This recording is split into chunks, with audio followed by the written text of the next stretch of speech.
In episode 5, we will be discussing particle in, and again we will resort to the notion of container. The container metaphor, as we can see, is very, very productive. So again, we get container metaphor, right? And we get two pictures where we get elements in the container and outside the container. And the arrows here represent movement inside and outside the container. So we'll now pass from the pictures onto the actual literal and metaphorical expressions that will enable us to talk about both concrete, tangible phenomena and abstract metaphorical phenomena. Okay, let us put our discussion under a more concrete footing. We will look into the literal and metaphorical expressions that we use in order to construct both concrete, tangible, and abstract phenomena. Well, the first expressions that we will discuss are literal expressions like she's in the kitchen, the person is inside a room, the gift is in the box, an object is inside a box, a container. Lakoff and Johnson, we have just mentioned this. I think this is the first time I have mentioned them, but it's important to say that you need to check our bibliography, because basically our metaphorical approach is based on that of Lakoff and Johnson's approach in Metaphors We Live By and Philosophy in the Flesh. Okay, that was a little diversion. Let's go back to the metaphorical manifestations. What I was saying is that Lakoff and Johnson in Metaphors We Live By in 1980 talk about the fact that when a seeing eye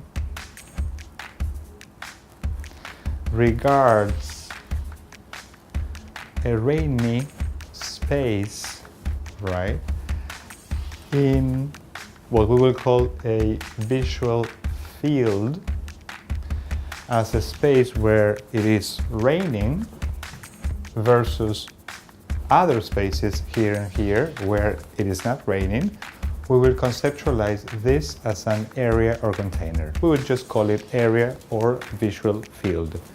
That is the reason why we say things like in the rain or singing in the rain, in the shadow of a tree, in the sun, I'm walking in the sun, in the middle of the storm, in the middle of the night, in the dead of night. In. I think that's basically it, right? So what we will say then to conclude this section is that that would be a rainy area.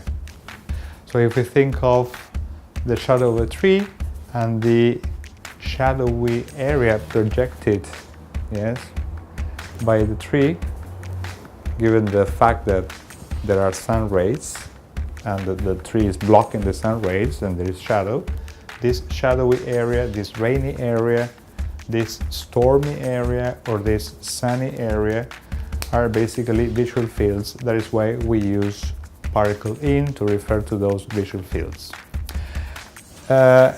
This assertion should come as no surprise, given that other areas are also constructed by means of particle in. Think of the well-known arrive in an area, arrive in London, or think of expressions such as will you come home, will you come over to my place, yes, I will be riding in tomorrow at 5 o'clock, or expressions such as what time are you flying in, where in means into an area, into the area where I am, riding in by public transport into the area where I am. Finally, it is important to mention that all these entailments are the result of our, of course aided by Lakoff, Johnson and many other thinkers, our interpretations are not the result of reading native speakers' minds, we want to clarify this. What we interpret is expressions.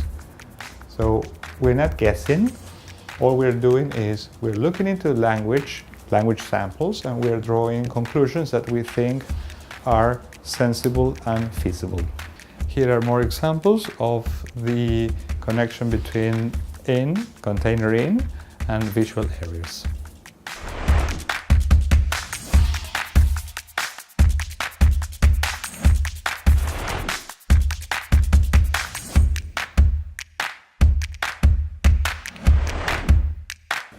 It was such a hot day that we sat in the shade of a huge tree, that is, in the area where there was shade.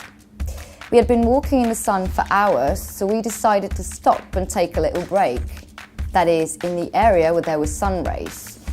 Also, in the shadow, in the middle of a storm, in the dead or dark of night, that is a temporal space. In fact, areas are construed as containers, as in arrive in London, or when are you flying in?